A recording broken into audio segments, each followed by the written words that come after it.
Hello, you're listening to Otaku Spirit Animecast. My name is Andrew, and I'm joined here with Chris. Yo. Today's episode is a discussional podcast episode where we talk about the news that seems important to us, dive into our community, answer some great questions from our community members, and then say goodbye. So how's the last few weeks been? Inazuma, Genshin Impact. Yeah. It's exciting. I actually have things to actually do in that stupid game now.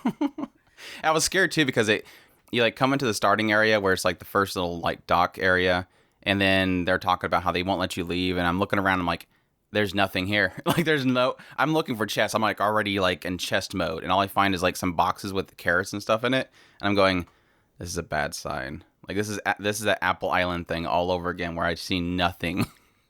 Thankfully, once you leave the first area, suddenly I know where there's chests. Yeah, I was thinking that we were going to be doing first impressions this week. You said preview last time we tried to record this, and I'm like, wait. And now you're second guessing yourself. I was expecting a first impressions this week, and so I was trying to balance playing that and keep up with my shows, and I was falling really behind, and I was going to just binge last night, so I went ahead, and all I was going to do was just do my dailies real quick, and the game crashed just before I went to go and do my bosses. And so I was freaking out. I spent all night up until 2:00 last night trying to get that game running. I never did tell you what it was. It was my freaking antivirus. Oh, yeah. For whatever reason, decided randomly in the middle of my game that it didn't like that game no more. It is from China. So yeah, Can't trust Chinese software. So yeah, it was it was an absolute beast to fix the problem. Finally got it working. Went ahead and did some ley lines real quick and made some more condensed.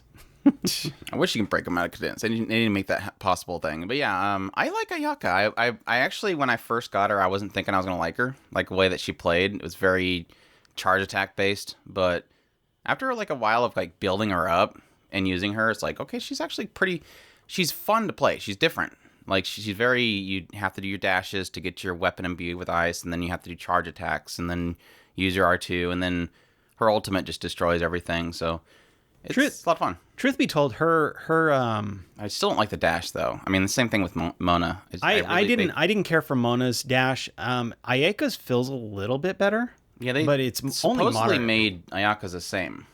Like, they made it it's less pushy to your direction. Yeah, when I was goofing off with it, it seemed like it was improved, but still, she feels a little bit clunky. I don't know what it is about the two. What is? I think it's because she feels like she's coming up faster. Well, plus you get stuck on stuff. Like, if there's like a small like divot in the road, it's like they get stuck on it, and it's like if you're trying to dash out of stuff, it's not really something you want. Plus, if you're just trying to go somewhere, now I have not grabbing onto things. I haven't really tried Ayaka in combat per se. Ayaka. It's not Ayaka. not from Tenchi Muyo. But Mona, technically, I have because I play tested her a while back. I guess I should probably try and do her test stage to see if she feels how she feels in combat. But between the two, just moving around on the map, technically, Ayaka feels better. Yeah, like I said, Ayaka is like she has a system that you go through in order to fight. It's like, it's not just run up and punch things. It's not just run up and hit R2. It's not just run up and hit Q. It's like there's a system to each step that you take in order to get to her max damage potential, which, like I said, is kind of interesting in my opinion. I kind of wonder as a main DPS, but now right now I just have her with Ganyu, and so they kind of resonate with each other, and then I have everything else. So it works out, man. It's actually, like I said, it's different, even though it's not necessarily, in my opinion, the most overpowered character. Which, by the way, anybody who's wondering, I did end up accidentally getting Ayaka and Mona this banner on accident. Literally in 4 pulls, I got her, Mona, and Chunyoung, and a daggum sword of some sort, I'm sure. Yeah. It's a weapon. my frustration is I built up a whole lot of Primo Gems and then, did not win the 50-50. I never win the 50-50. Never. That is one thing I do somehow get lucky with. Knock At on wood, least- because now suddenly I'm probably going to get horrible. At least after getting the pity, getting Gene again, and then going through again, I only had to go to 50. So that's my only positive, is that I didn't have to go to 70 again. So I always have to go to pity. Except for that one time I saved 20 rolls. Thank goodness. But no, like I said, it's nice to actually have things to do finally. And I'm not trying to rush it. Like I'm taking my time, because I of course have a lot of things to do around with the podcast and the YouTube, but it is nice to have, like, I can turn it on and actually go out and do stuff. The only thing that's frustrating right now is that there's so many new materials that I'm like, getting the Sakura petals to raise her up is taking forever, because there's only like 15 on the field, and I take those out, and then it takes 3 days to get 15 more. It's just I'm finally at like 30 of 60 for her last ascension, so thankfully soon I'll be done. So now I'm like actively looking for Sayu and Yoimiya's stuff right now, because I'm afraid it's going to be the same situation. I'm absolutely dreading the next banner, because I know for a fact they're going to kill me when I go to roll for her, because I want her bad, and she plays absolutely almost to a T, just like Fischl, and I loved playing her. Yeah, when they have the mission, her story mission, I love how they have these events to do an event story for Ayaka and Yoimiya, and it's like they're required to go through the main story. They're not special event stories. They're literally part of the story. You're not going to bypass them. But yeah, when you do Yoimiya's, you get to play as her, and she was pretty fun. I still don't like her charge shot, but like you said, she's more technically use the R2 and then just machine gun shot. Mm-hmm. She's not really so much about charge shot shooting, even though she has a charge shot thing that does a little. It's like, it's so stupid. Why even bother? With Ganyu, at least you're like doing this whole boosh, and then you do like this insane second follow up hit, but it's like, other than that, it's completely useless. Yeah, and I love the way that Fischl plays. That's one of the main reasons why I got so excited about bow users, because I love the way Fischl plays, and having another one that plays similarly, it will really. It's hard to kick the Ganyu thing though. Like every time I play Fischl, I always want to do the charge shot. Like, oh wait, no, Ryan, don't do that with her. And that's one of those frustrating things. I love Ganyu. Don't get me wrong. I do like her charge shot thing. It's really cool and a lot of really overpowered. But I have a really hard time with the whole aim shot shoot thing, because I want to play her like a sniper, and they don't allow that. I do fine as a sniper. Like I said, technically her attacks are based on range, so it works in the end. Or is that because my bow? I don't remember. I think it might be the bow. But yeah.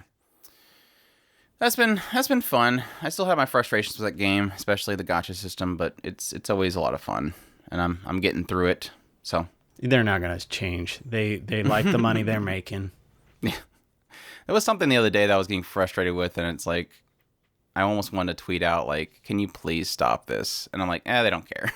They don't care.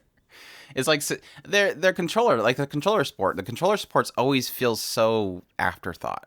Like the whole tethering and electrical thingies, it's like L1 square, and then you have to switch to do R1, and it's like, who designed this? This is like not even intuitive. I kept trying to do the right bumper, and then I'll accidentally open the map or something because I'm hitting the R1 and I'm going forward and I'm trying to tether, and it signifies that it's R1 up on the joystick, so it opens up the map, and I'm like, no, it's R1 square, but I'm trying to do this at the same time. It's just, like I said, it's an afterthought, and that's what it's like. You have so many ding buttons on this controller. Why can't you use one of these? Oh well, it is what it is. It is what it is.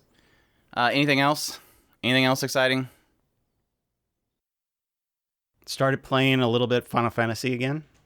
Yeah, 14. Yeah. I got back on that. I'm trying to do my dailies again. That's I missed the game, and of course everybody probably knows the hype's going like crazy right now with Obviously, World of Warcraft's going terrible, and now the recent news is that they pretty much stopped all production on World of Warcraft, so everybody's playing Final Fantasy suddenly out of nowhere. Even people that despise the game suddenly like the game because everybody's getting viewership from Final Fantasy, so it is kind of funny seeing some of the people that I watch on a regular basis suddenly on nowhere they're playing Final Fantasy, and it's like, you don't even like this game. Why even bothering? You're all about playing what you want to play, and now you're suddenly playing this and you don't like it. And the thing that I get the most kick out of is, and I hear it from every single one of the streamers, is the same thing. I don't care about the story. It's like, then don't bother. Don't bother. And they're like, but I might run into something that I'll enjoy, and then I'll get into the story. And I'm like, you can't. You're skipping through everything. You're not even reading it. How are you going to get interested in the story? What are you waiting for a character to die and you go, oh wait, what just happened?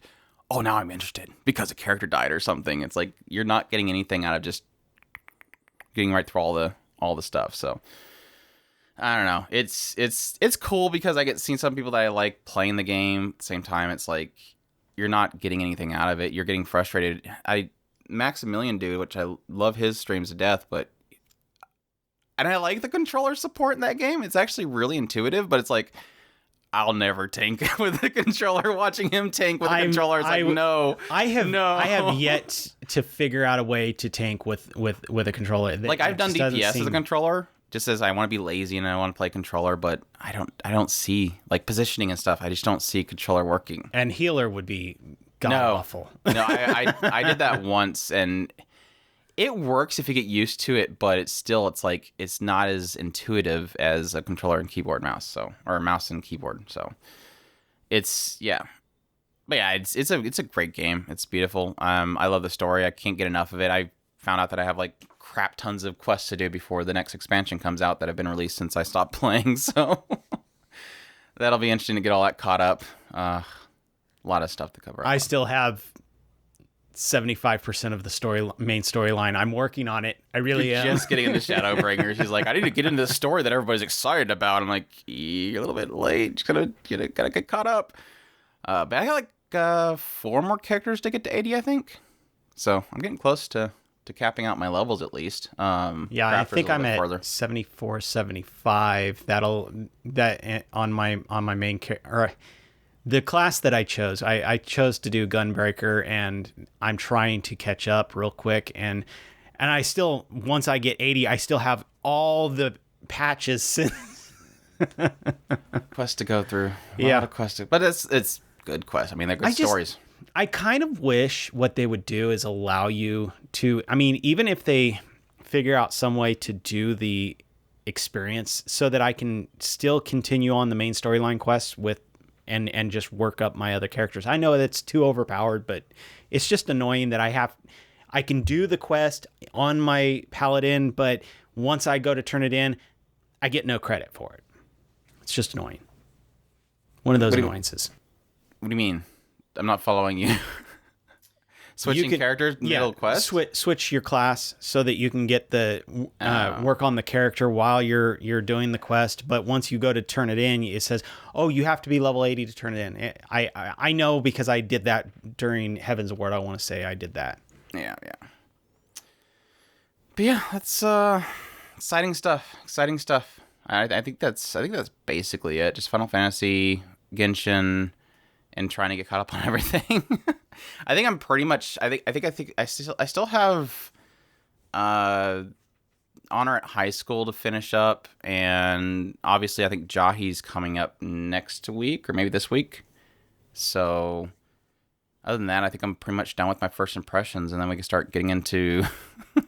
I think once I get the first impressions done, I'll probably set up my weekly watches. I think right now it's To Your Eternity, Sunny Boy. I want to get caught up on Higurashi, and that's what I'll end up starting to do as well at the same time. And something else, I'm forgetting something. I think I want to do Eidolon Deity's No Only Peace. That's been a very promising show. I'm liking that stuff. Did you watch that yet? I watched 2 episodes, I want to say. That's pretty much all the time. I was middle of the road on it. I didn't. Yeah. It has a rough ending on the first episode, definitely. Well, technically the whole second episode for me. So the ending of the first episode. Do you agree with me that was? It's not that like, you know me. It's like I'm fine with that technically being a storytelling beat. I just think it was portrayed very distastefully. Like, it was whimsical, the way they portrayed it. I mean, it's supposed to be unsettling, and I understand why they did it. But I think it's very distasteful how they did it. Quite frankly, it really pissed me off. That's all. Yeah, it's going to. Yeah, it's obviously. I don't know if it was because it was portrayed as whimsical. I mean, it looks like they were doing a stupid dancing with it and everything. Like I said, it's supposed to be disturbing, but it's still, you're portraying it that way, and it wasn't necessary. And I think that's kind of why it ticked me off so much. Maybe it just, in general, I was getting upset at the scene. So yeah. I guess maybe that's what it was supposed to do. Yeah, pull it off, I guess. Congratulations. Moving on. But yeah, a lot of stuff to get caught up on. And I'm assuming that once we come around to, Pirate Princess is supposed to be mid next month, and then Jahi's the end of this month. I think there's another show that's like a late start. There's so many late starting shows this season. It's kind of annoying for what we do. It's very annoying because we have to like schedule things around for it. But suffice to say, Pirate Princess will not be on our First Impressions podcast. That's for sure. Let's dive in the news that should be important to you because it's important to us. That it's important to you. That's important to us. And that's first one we have is Jujutsu Kaisen manga returns from hiatus on June 21st. So I must have forgotten about this, but yeah, apparently the manga has been on hiatus because of the author's poor health. So good to see, hopefully, that he's returned to health and that we can continue it. But that's cool. That's cool. Let's see here. Shueisha Weekly Young Jump has announced that Shadow House manga is going to be going on hiatus. This is like the hiatus podcast episode. I think there's like 4 bits of news about hiatuses. But yeah, Shadow House is going on hiatus and will be returning after August 26th in the release of that issue. So yeah, that's sad news, especially after the. I happened to notice. I didn't read it because I didn't want to see any spoilers. But did you what was going on with the whole? They alternate ended it. Yeah, apparently the anime original of the show. So yeah, there was something that troubles me because it's this aspect of that, and not so much that it doesn't seem like they did too much to affect the ending.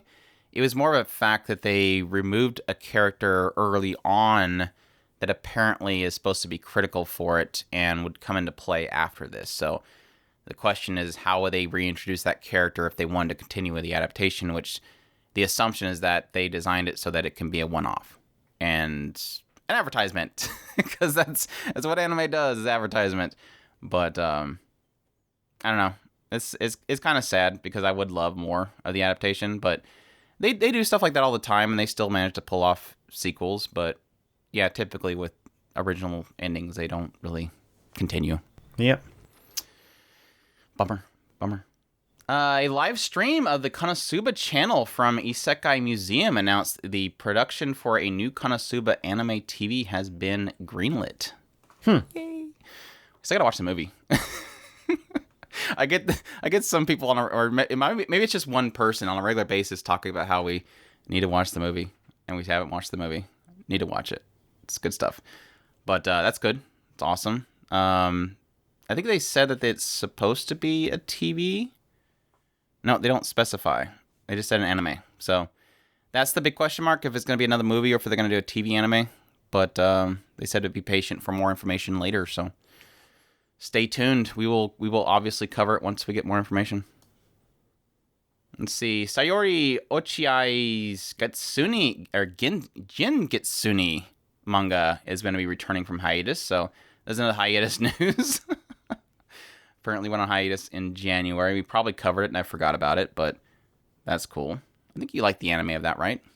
I recognize the name, so probably did like it. Yeah. Netflix and Orange has announced that another Beastars manga adaptation is happening, so we will get more Beastars. Yay! Second season worked out?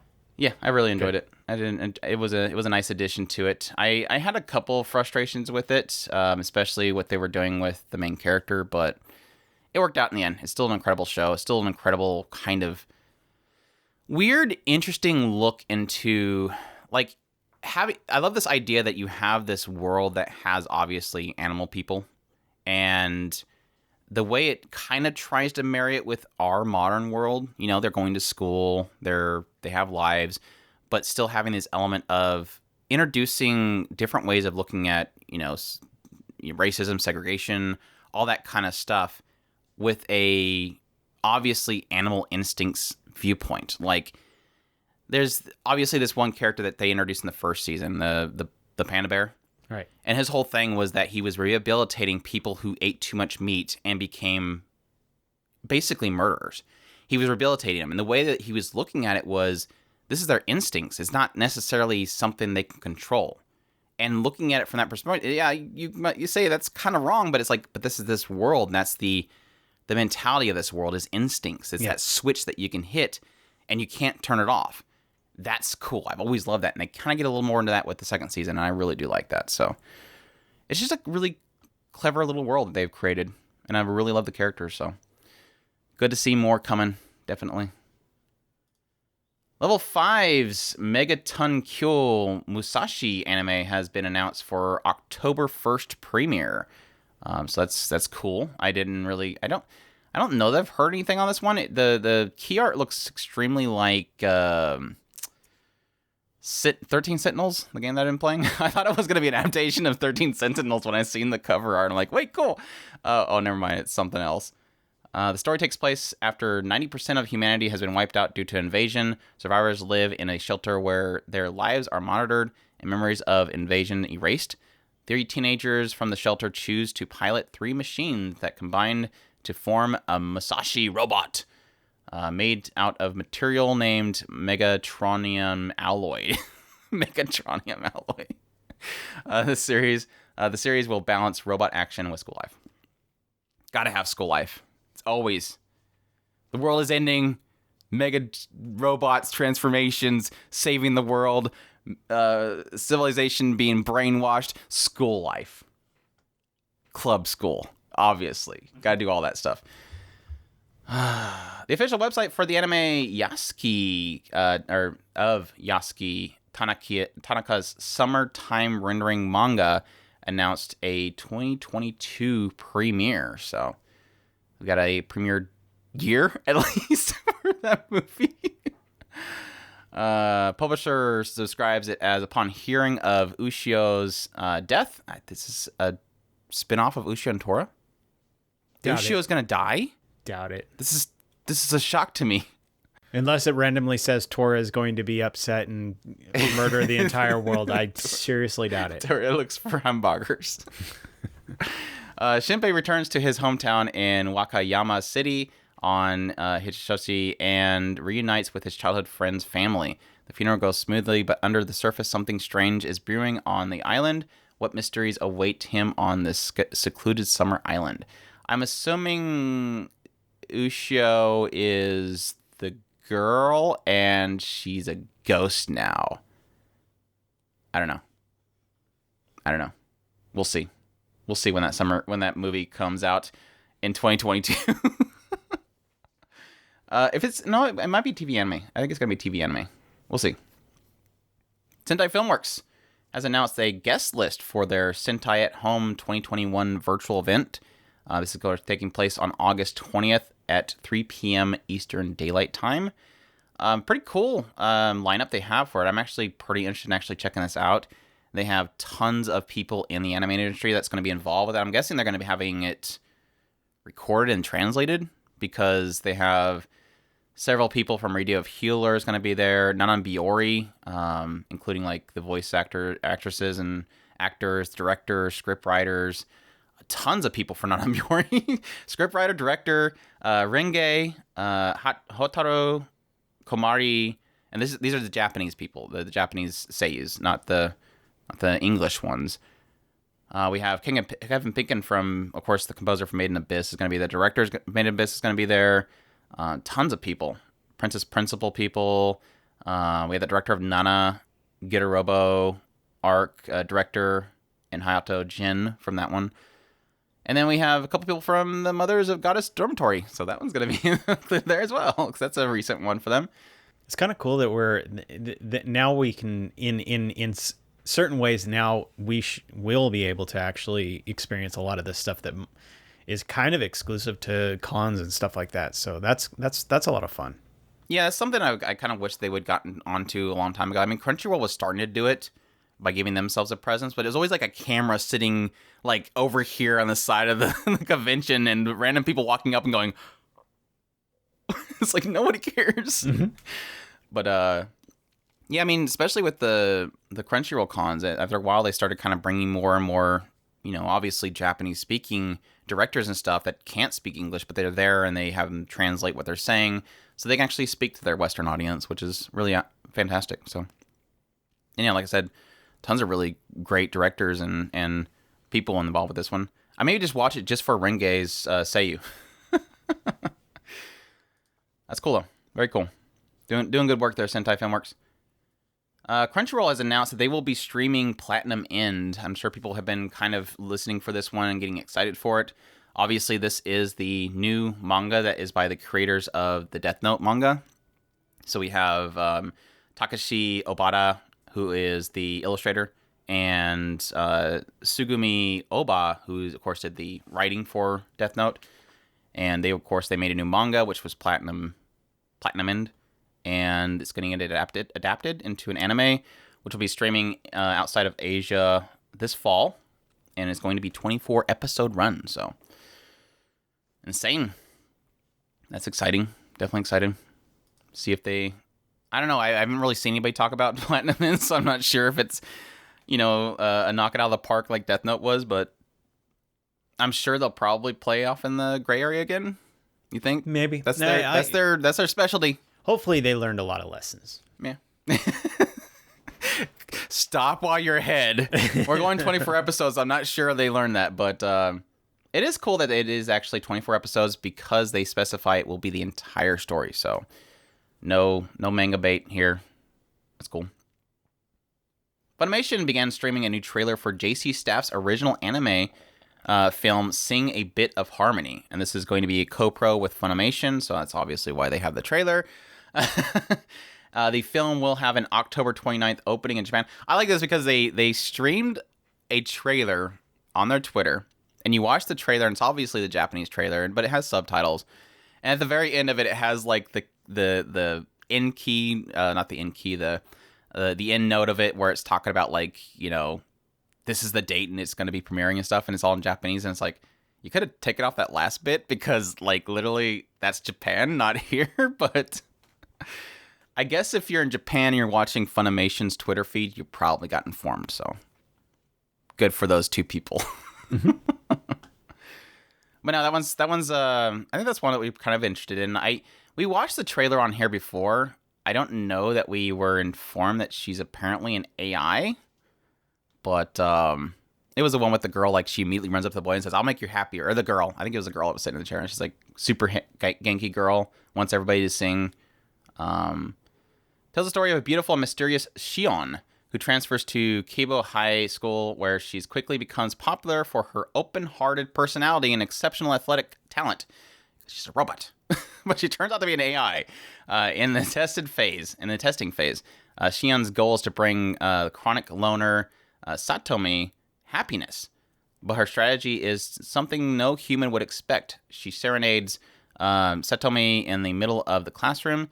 After finding out that Shion is an AI, Satomi and her childhood friend, engineer geek Toma, steadily warm up to the new student. Alongside her popular and attractive Gochan, the strong-willed Aya, and the judo club member Thunder, they become more and more moved by Shion's singing voice and earnestness, even as her antics bewilder them.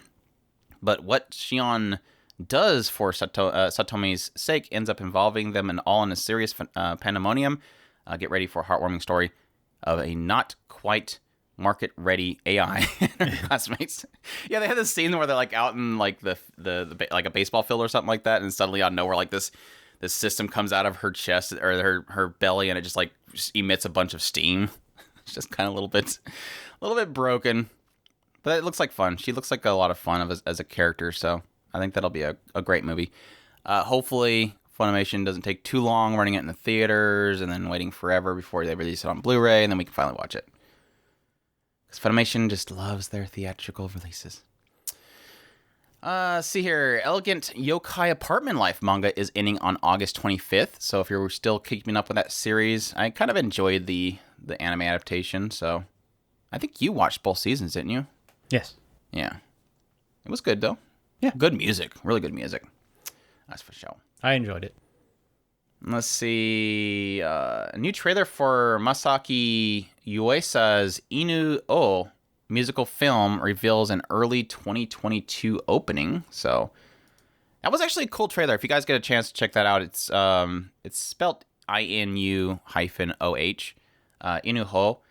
This one is like based on the trailer, it looks like it's very kind of traditional Japanese with a hint of rock.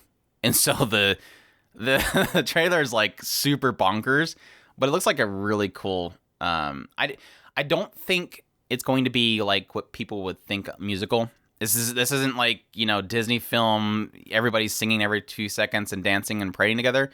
It seems more like a, I don't know, Fantasia-esque, where it's like more about like this. It's like just more darker feeling and just playing of music in the background and stuff like that, or the characters themselves dancing and playing the music.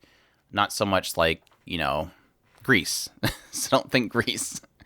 But it looks really cool. I definitely recommend people check out the trailer for that. That's looks very promising. Let's see. I jumped ahead. New website for the opening. A new website has opened to announce a TV adaptation of Isekai Yakyoku. This one is Alternate World Pharmacy. Another pharmacy isekai. That's our new biggest craze is pharmacy isekais, because the current one's working out so fantastic. It's cute. It's laid back and cute. This story centers around a young pharmacist who was so focused on his research that he died from overwork. There's another one of overwork. He was transported to an alternative world and reincarnated as Pharma, the scion in a noble lineage of court healers. In this world where erroneous remedies and cures are rampant, he takes on all kinds of ailments to save lives, thanks to his inside knowledge on modern pharmaceuticals from his past life. Yeah. Very interesting. Very. No, I was about to say that we also have technically the one that was last season with the omnipotent, the Magus' powers omnipotent, ancient something. The girl that is omnipotent. Okay. The Saint's magic power is omnipotent. Thank you. But yeah, that one, and then we have, of course, again this season we have cheat pharmacists. So that seems to be a thing. So, but this one sounds like it's going to be more sciencey, like with the omnipotent. That was more about just her imbuing magic into water and making potions, right? And with cheat pharma, it's like literally I need to make soap, so I'll just grab random herbs from the world and it suddenly becomes soap. It's not really about like you need this and you need to do this with it. It's not like it doesn't break down the science of making things. It just says clap together, they become soap. Yeah, and I think this is probably going to be more like the breakdown. It's almost like one of those alchemy games where he does this kind of weird dance thing and then suddenly whole magical transformation thing. All the dancing chibis around the corners, the fairies. Yeah. Let's see, Netflix listed Rurouni Kenshin Saisho, the beginning, for streaming in the U.S. on July 30th. This is the second of the two final chapter films. This is the second of two final chapter films of the live-action film series. I think it said there was supposed to be 3. Might be 2. No? I don't know. This is the second one, though. They're already streaming the first one, so yeah, if you're checking out the live-action films, definitely check out Netflix for that, especially on July 30th when they release the second one, so which is technically already happened, so it's already out. No, it's 30th. Is it 20th or 30th? It's the 30th, so it's we're good. It's still a ways away, a couple days, anyways. So yeah, let's see here. That's already that. Quick run through on licenses. We have Yen Press has licensed Spanish from the Heroes Party. I decided to live a quiet life in the countryside manga. From the Red Fog manga, Demon Lord 2099 light novel. Chitose-kun is in the Rurouni Bottle light novel. Square Enix Manga and Books has licensed Sinnoh Alice manga and My Happy Marriage manga. So, what is Banished Hero? Well, it's pretty self-explanatory. It's one of those titles that you pretty much got a good idea of the first at least 2 chapters. So, what was his reason for getting banished? Yeah. Despite being bearer of the powerful divine blessing of the guide, Red has banished. Oh, he was banished a guide from the. It's a guy. So. No, I meant guide. Oh, okay. I thought you got upset because it's a guy. Listless. He seems kind of a useless class, so probably easy to get rid of him. No, you have to have a guide to find out where to go. There's trackers are good too. He decides that he's head to the frontier and hatches a plan to spend his days working an easy apothecary job. Thus begins his new life. Another pharmacist. Yep. That'll probably get adapted here soon. And the biggest news of the last couple weeks, and I'm sure you're excited about this. No, not that. Not that for all. The biggest news is definitely the inclusion to the gaming market, the Switch killer, Valve's new Steam Deck. Are you ready? I don't want to talk about that. Are you ready for the Switch killer, Chris? You don't know how much I kind of actually want that dang thing. Oh my gosh, I was bringing this up because I wanted to tease you about it, thinking it was going to kill the Switch. I don't know that it's going to kill the Switch, but it is something that I am seriously considering, mostly because of the fact that what is my biggest thing, my biggest reason why I wanted the Switch? Because you want something that won't melt in your hands and burn your hands off and play video games? Yeah. And that's not really what you're going to get. The ability to play most games, both handheld and on the screen. I think for you, honestly, the Steam Deck would be good. Yep. I think the problem with the Steam Deck that I'm seeing is, unless if you're playing like smaller games, like like they have in the preview here, it's got control on it. It's like you're not playing open world games and high crazy graphic games. I think it's gonna be great. But once you get into the bigger games, I think it's just illogical to play anything but the highest like model they have, which gets up there to $1,000. It's like the lowest costing one, which was like what, $399, 64 gigabytes. The memory in it's not that fast, and putting extra information on like a SD card on the side is just not gonna play off it very well. So you have a lot of bandwidth issue with the memory with the lower ones, but yeah, if you have the money to throw in to get the big huge model with the larger hard drive, I think it's like what, 512. Then yeah, you're starting to get into a realm where it's going to be more plausible to play bigger games. But like I said, I think it'd work out for you because you usually play smaller games. But I think anybody else doing high graphics or open world is just going to be useless. Yeah, the other thing that Genshin Impact. That's what I was thinking. That goes into exactly what I was. What is Genshin at now? 25 gigs. Yeah, I think that's right. My main problem is, and what you just said kind of goes right into it, the fact that it is technically a Linux based, and I don't know default. Yeah, you can put whatever you want on it. I don't know how much quote unquote emulation they're going to be placing into the system, or if they're just going to flat out force the developers to deal with it. That's correct. Big question mark there, because a lot of the games on Steam are not Linux based. So yeah. And now that's not saying that they're not going to. I would suggest most people just get Windows 10 put on it. I don't see why you would run it off the Linux, because like I said, you're going to have to be dealing with certain games not being available for it. And that is a viable. Plus you can put other emulators on there. Yeah, that is a viable option for a lot of people. Most people will probably just go, yeah, I'm just going to yank it and toss on Windows. That's viable. But there's going to be a large portion of the market that are just going to go, I want my thing. My game's not playing on it. I don't understand how to reinstall an operating system. That's going to be a problem for a lot of people, especially seeing as how you technically have to go and buy a entire, for some people, if you do know what you're doing, you're going to have to go and buy a thumb drive, or you're going to have to buy a disk drive just to plug into it to make it work. That's the big question mark. I guess you would make an installer on the SD card. That's very possible as well. Install it that way, unless you depending on if they're going to allow booting off of the SD card. Well, they have to. Otherwise, how are you going to be able to? That's what I was saying. A thumb drive. Unless you can, I guess, install it through Wi-Fi. I don't know. I don't know if that's even possible yet. That's an interesting question. Yeah, Windows can you still have to bypass the main drive. Techie stuff. Sorry, guys. Oh.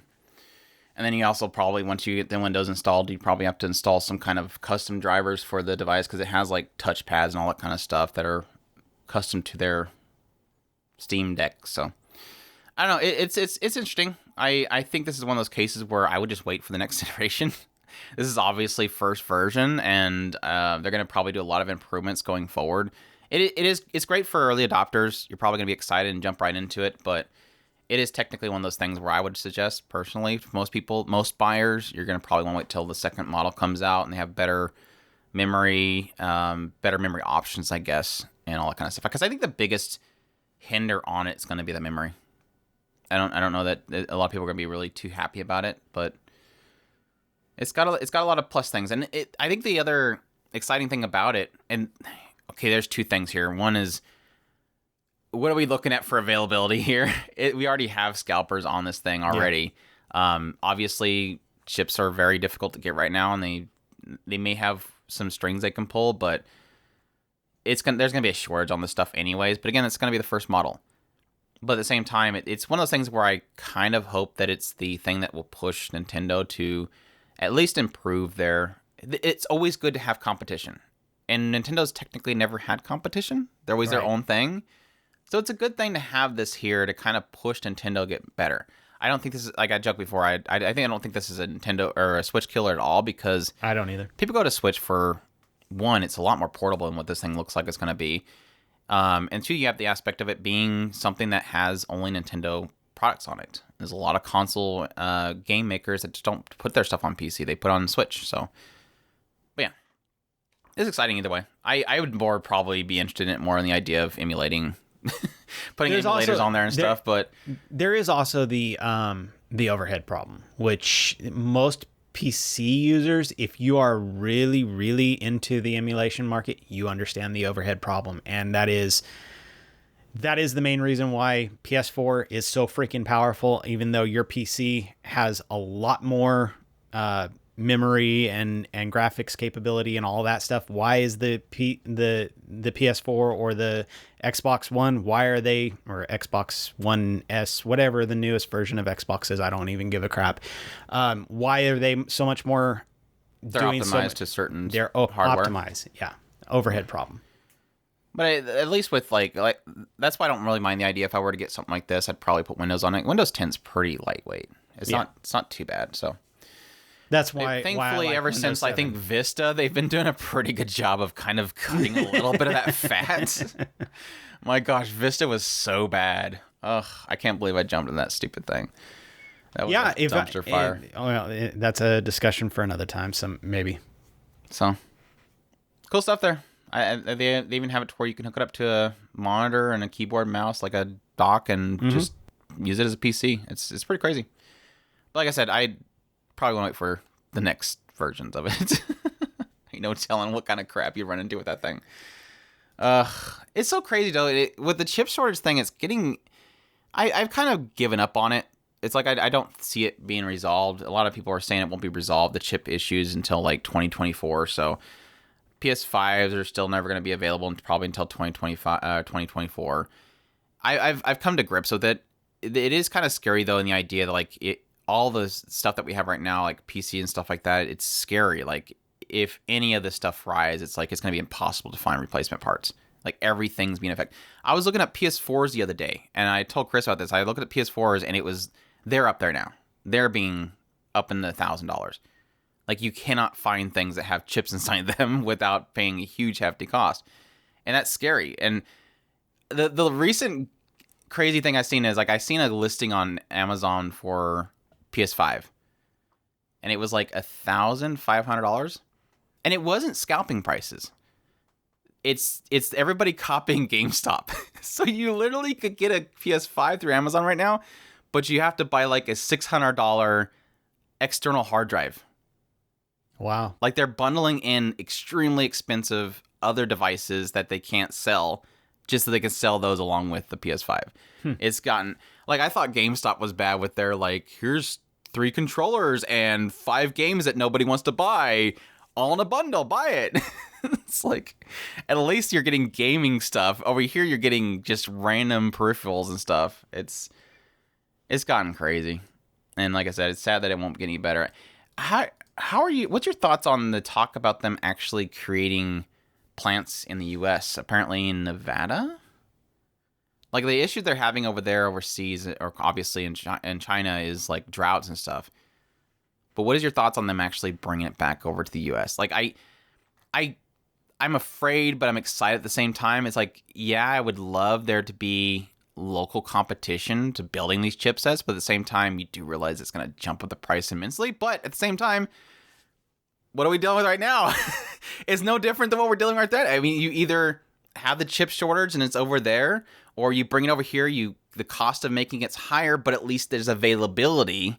It's like this huge conundrum that you face. Like you want it, and obviously it's more jobs in the U.S., but having it in the U.S. is great. Not having it overseas is obviously a good thing, but yeah, I'm not sure. It would essentially, it would improve the availability, but at the same time, it's going to standardize the higher cost, I think is what would I come down to in the end. I absolutely think it's fantastic. It's one of the, like you were saying, it's kind of a conundrum thing that it sucks in one respect because of the fact that this is something that we've been dealing with for years. A lot of stuff used to be made in the US, and we make very high quality stuff.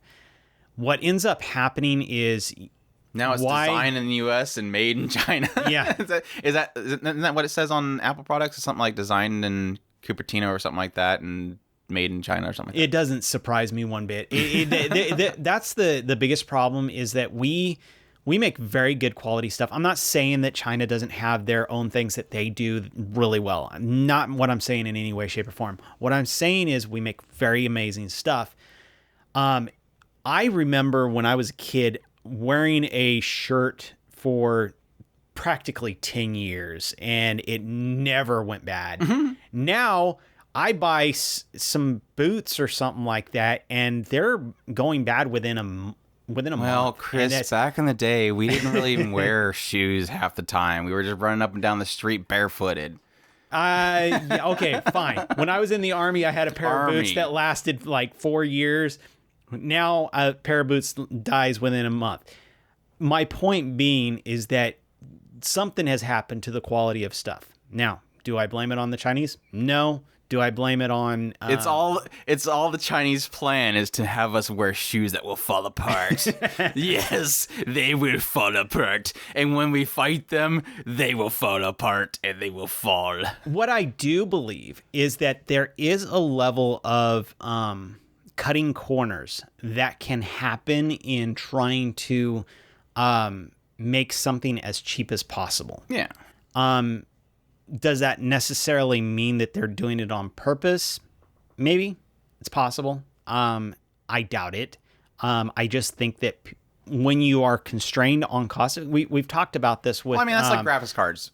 The big thing with the 3090s and the new graphics cards, 3080s, I think 3080s, 3070s, 3090s, the big thing they had there that people ran into was that there was a memory issue. So they were all 3090s. But for some reason, these ones ran worse than these ones. What they ended up finding out, well, once they pulled up the heat sinks, what you would see is they had all these capacitors in there, and the requirement from the actual company designing it is you have to have this many modules here. But they only specified that certain amount of them had to be like this certain specification type of module. Well, some companies go, okay, that means I'm only going to put that many there, and the rest are going to be these cheap ones. And so what you had a problem with was that some of them were working great, and some of them would actually have all the modules the same. Some of them would cut back. So what'd you have? Some were terrible, some were great. So it's a simple case there where you go bare minimums and you cut those corners so that it sells for more. They were all selling the same cost. Were they downgrading to, you know how memory, it brings the good memory down to the lower memory so that they're all the same?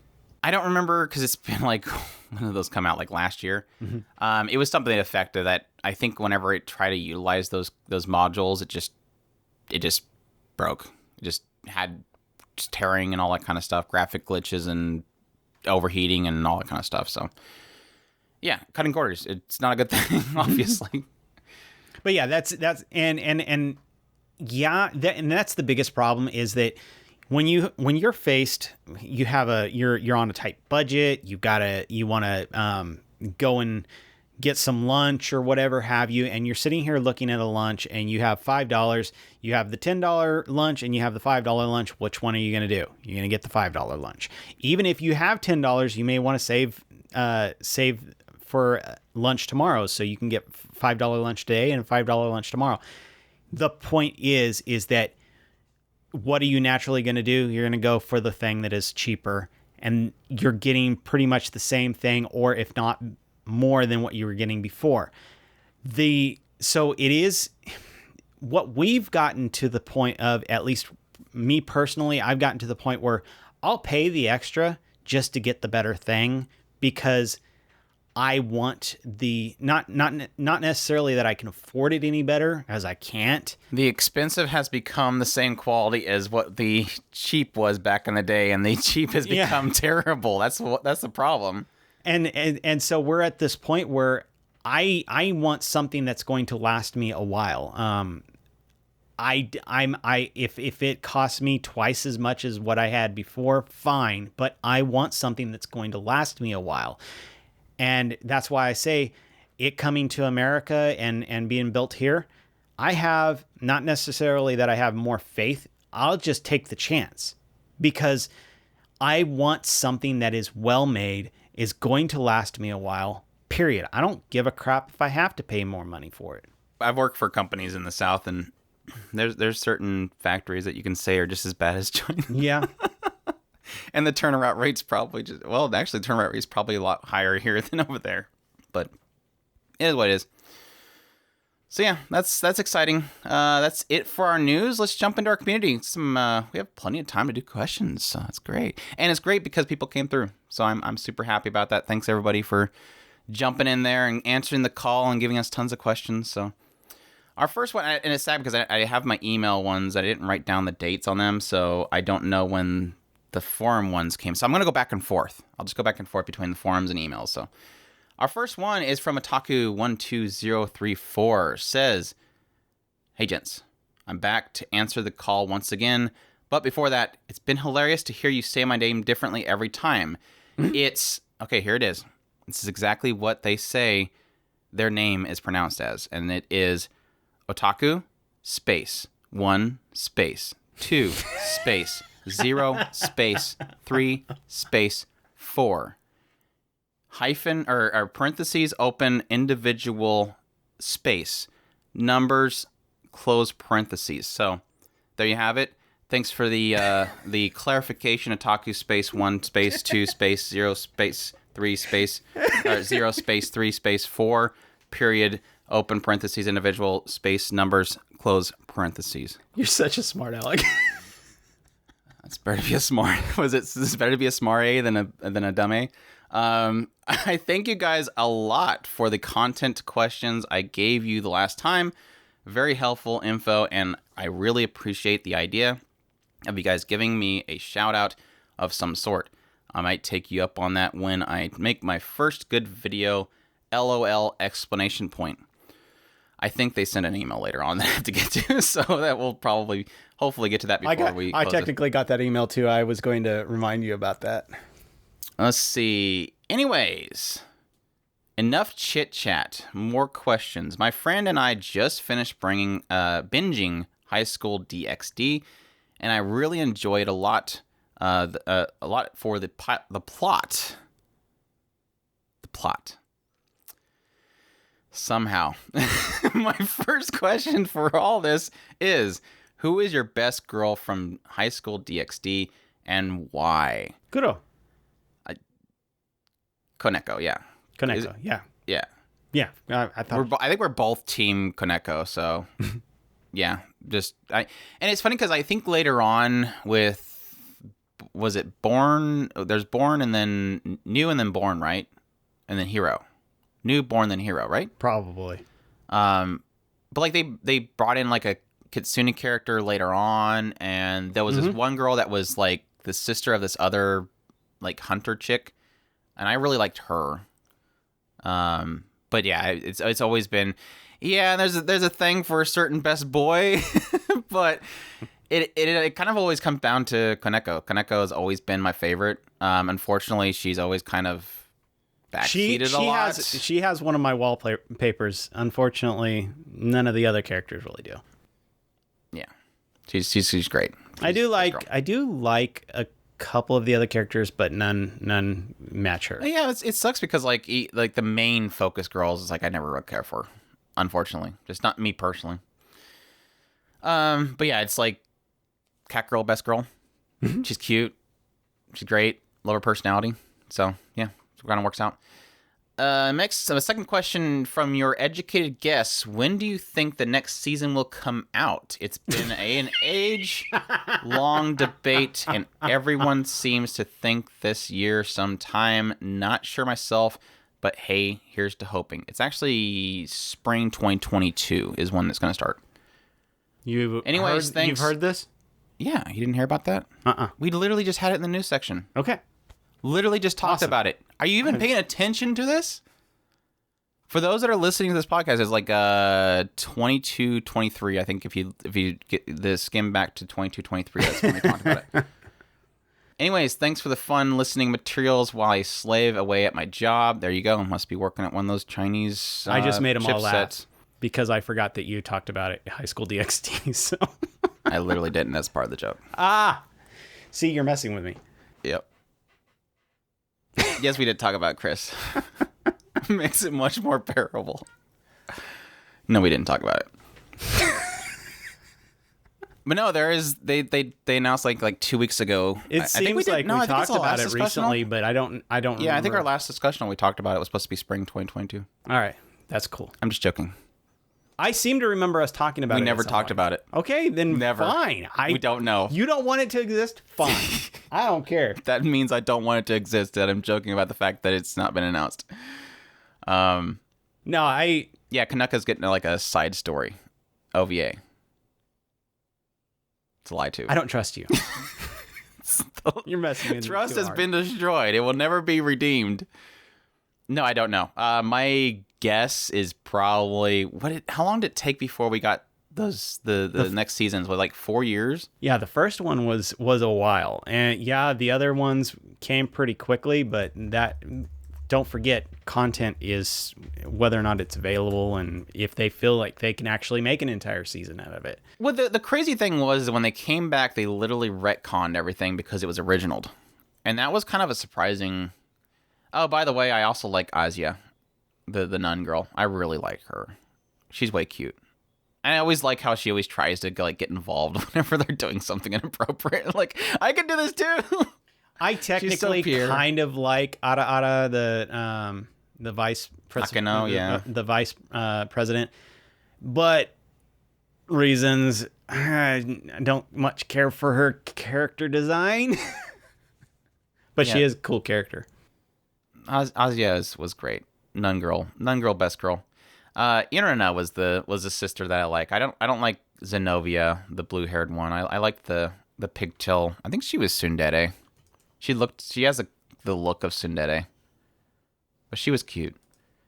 The one of the Valkyries Was she one They of the were Valkyries? Valkyries. Yeah, I think it was her and her sister. Or they're not really sister. They were like a pair. Yeah. She had that big old freaking sword. She was part of the. She was pretty awesome. The religious group that was trying to hunt them down. Mm-hmm. Yeah. Okay, so technically not a Valkyrie. She was one of the nuns. That's right. Yeah. Gasper. That's what the name. I was trying to remember his name. Box Gasper's Boy. great. I love him. Yeah, Gasper's great. We can consider her. Yeah. I'm fine with that. New, and then New Opie, which I think is where they were trying. No, that was just an OVA. Then Born, and then Hero. Hero seems to be the last season. Born, then Hero. Yeah, Hero is the latest one. And so at Hero, of course, they did a new studio, and that was in 2018. Wow, it's always been that long. Because we had to binge through the whole thing because Andrew had to get caught up on it, so we grabbed the whole Blu-ray set just to get caught up, and that was 3 years difference. Yeah. So 3 years span between the two of them, and then 3 years before then. So it should be this year. I don't hold out no hope. I just go, ooh, cool surprise! I get more DxD. It should be this year. Yes. I want more Sister New Devil. That's what I want. True. Very true. But that's a whole weird thing. Like, we always kind of equate things to be similar. And it's always a problem whenever you see the similar shows and then one gets attention and the other doesn't. We had that with Asterisk War and Chivalry Fell Knight. They were both coming out at the same time and everybody was drawing comparisons, and we're loving Chivalry. And guess which one gets, like, what it got? Like, I think it got a second season. That was about it. It got a second season, yeah. Asterisk War. Mm-hmm. Not Chivalry Fell Knight. Chivalry Fell Knight's like, that was it. We're done. Move on. But no. And that's similar with DxD and technically I would like more of the, what was it? The vampire one? Seraph? No. I would completely different story. I would kill for more Seraph. Oh yeah, I need more Curl Tempest. But it's like this whole idea that you have these comparisons and the one gets the upgrades and the other one doesn't. It's frustrating. It's always been frustrating. So Vampire one. You're the one where he goes into like this tunnel and it comes into a skull and there's like werewolves and vampires and everything there, and he's a human and obviously he has to be scared. Rosario X Vampire, yeah. Is it Rosario X Vampire? Uh-huh. Yeah, okay. So I wasn't far off.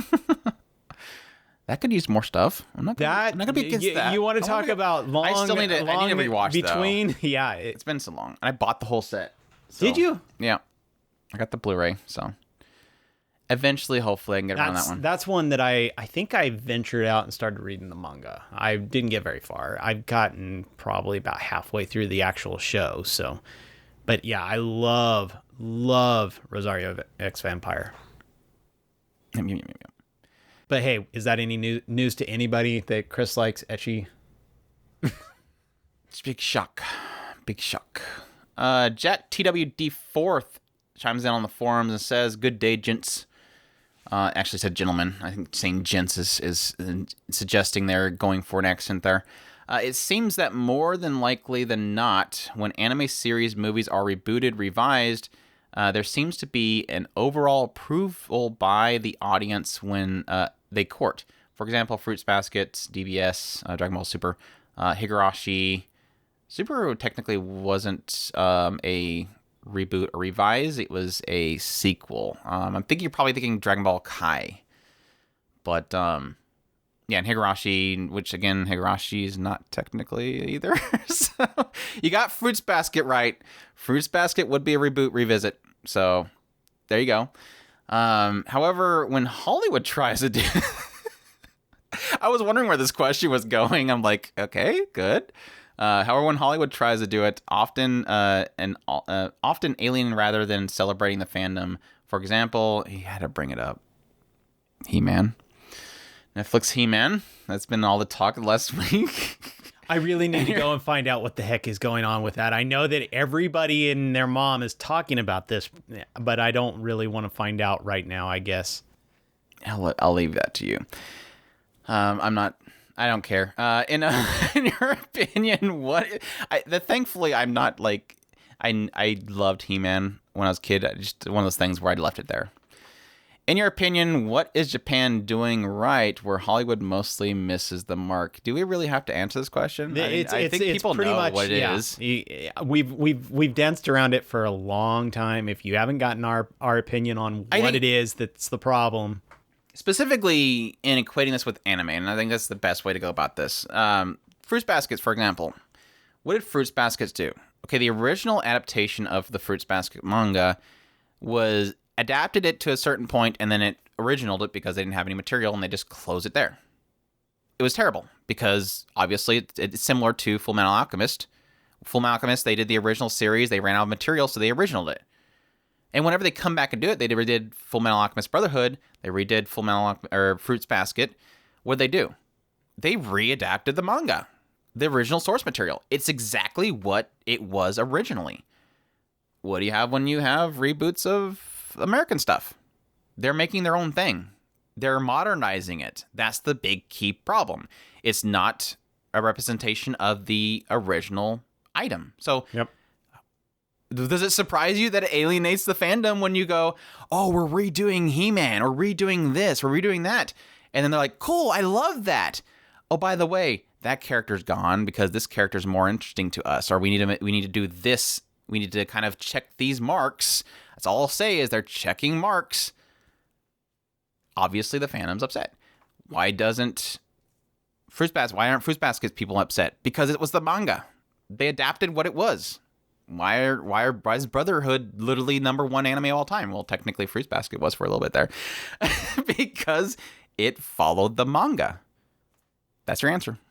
They don't respect the original source material. It's always been that case. Yeah, and that's all I would say to a T is original intent versus the reason why people are okay with Dragon Ball Z Kai, liberties. The reason why Dragon Ball Z Kai worked out is because it was cutting all the fat that nobody liked anyway. So it was technically not being true to the source, but it was cutting all the fat. And I guess technically they technically could have been removing stuff that was anime original, so which nobody cares for. So, yeah, that's your answer. The best way we can. Let's see here. Havoc sent an email, said, "Hi guys. So there's a question at the end, but just wanted to start off by saying that I only now finally realize you're paying when it comes to the Funimation app. What a steaming pile of garbage. Dang it, Roberts." We've started a thing. I've had people on Twitter like tweeting at Funimation and stuff, and they always include me to say, "Funimation, you're doing terrible. Dang it, Roberts." And it's like, oh gosh. It's kind of like this random executive at Funimation is like, well, why do people keep saying "dang it, me"? I actually was trying to see if I could find Roberts on Twitter, and I'm like, I probably shouldn't. I'm gonna bring somebody out, and I'm already doing bad enough by saying, hey. They gave their name in the press release. It's not that I looked for them. It was in the press release. So they put their name out there.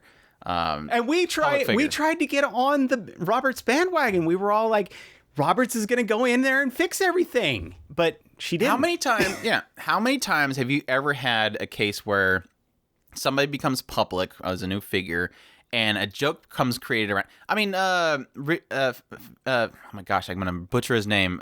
Reggie Fils-Aimé. Sorry, Reggie Fils-Aimé technically became a joke, and then he became a star. So I was hoping maybe the same effect will happen with Roberts. So suddenly out of nowhere, we're joking about this Roberts person. Suddenly they come out of nowhere, and they're putting videos out of like, "Hi, I'm Roberts, and I'm gonna fix your app." Didn't work. Like every other person in that position, they're like, "I'm too dang busy. I'm going to do my own thing." Or they just hide in a closet Don't somewhere. Put my name. Yeah. Darn, they posted my name. Now everybody knows who I am. And now this guy on this podcast is talking about me. Anyways, Havoc also says, anyway, previously, because I am an Aussie, I couldn't use the Funimation app as it was unavailable for us for some reason, licensing probably. So to counter that, they offered a different app called Anime Lab. Yeah, because they think they bought them. Yeah, they bought them. Which is experiencing which is experiencing this app and hearing your issues with the Funimation app. I'm skipping a line, which is still Funimation, but with different branding skin, and it offers all the same, but for Aussies, I guess. But from experiencing this app and hearing, this is a big wall of text, I'm sorry. From experiencing this app and hearing your issues with Funimation app, I just thought that you were just over-exaggerating the problems. No trust whatsoever. That hurts. That hurts a lot. If we ever rant about something, fair, unless you hear like a joking tone, we're probably serious. We don't over-exaggerate things often. To be fair, a lot of YouTube content creators do over-exaggerate. They're used to that. Yeah, they're used to that. We're pretty genuine. I'm sorry. That's why we're probably boring to a lot of people. We're too genuine. I could act like a monkey and jump around, but it isn't going to work out for many people. They're probably going to hate me. People did love your monkey. That was a long time ago. We don't talk about that no more. This is because Anime Lab is actually not that bad of an app. There you go. Now they are streaming. Now they're a steaming pile of crap. That is a terrible app. Now they are shutting down Anime Lab and forcing us to use the parent app.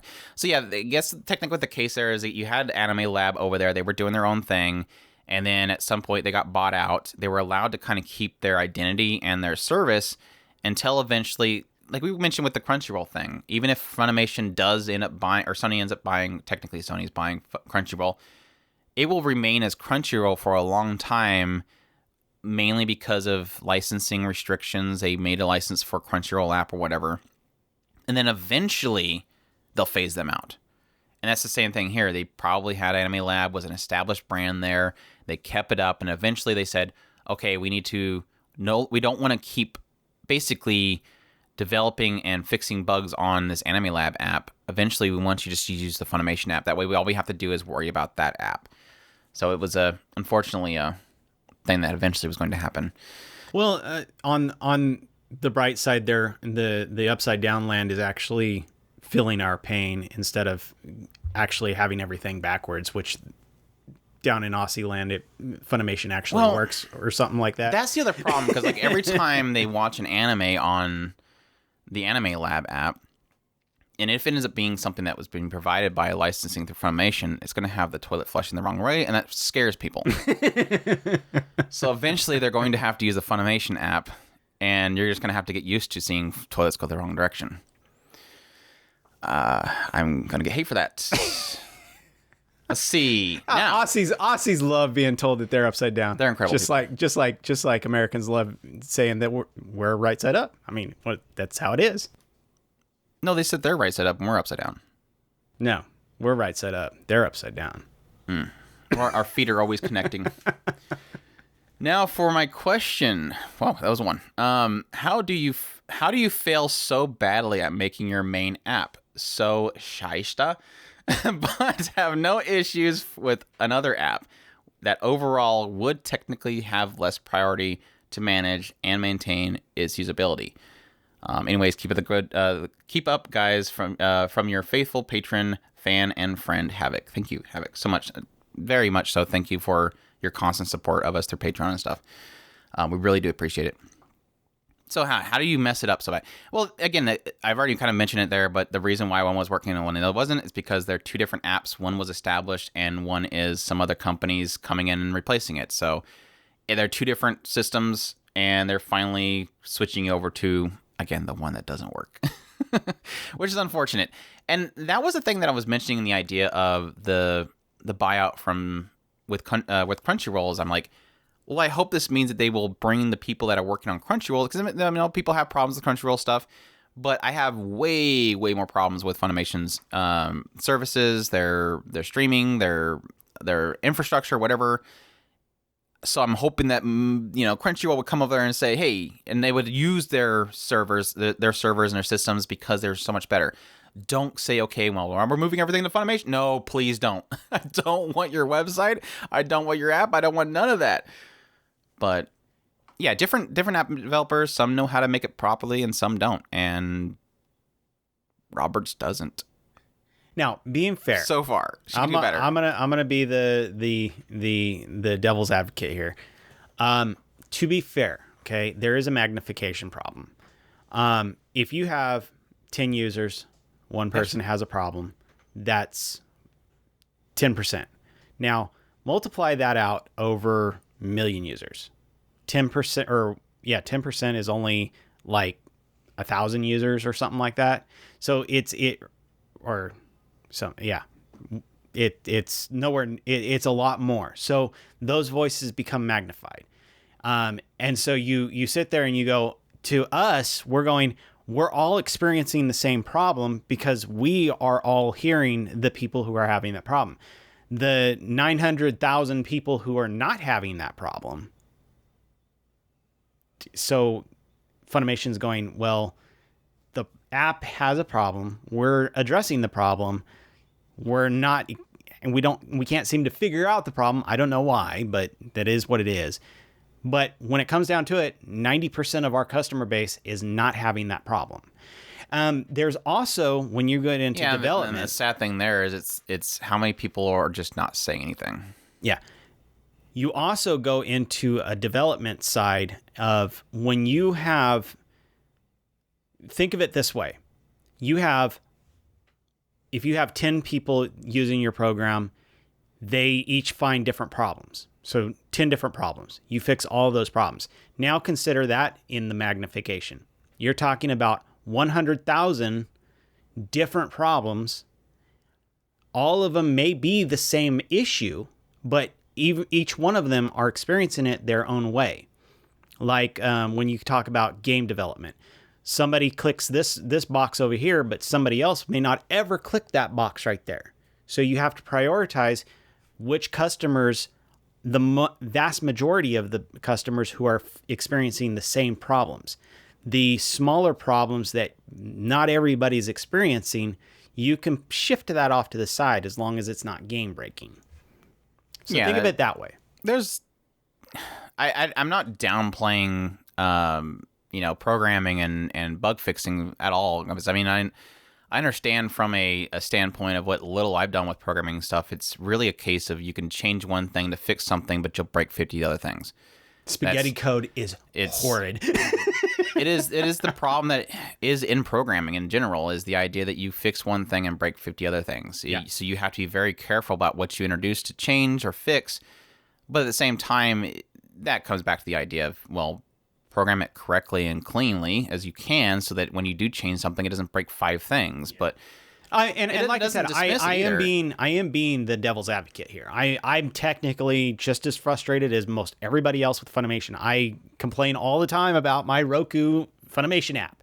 It doesn't work. Yeah, I mean the counter to that obviously is that it's a paid service. Yep. It should be functioning, and saying that it's difficult to fix doesn't fix the fact that somebody's paying to use it, and so it should be workable. I mean, we have so many things in this world that if they break, they literally cost people lives. You can manage a stupid app that plays a video. We're not talking about life or death here. You don't have to, stress over it. Just fix it and make it functional.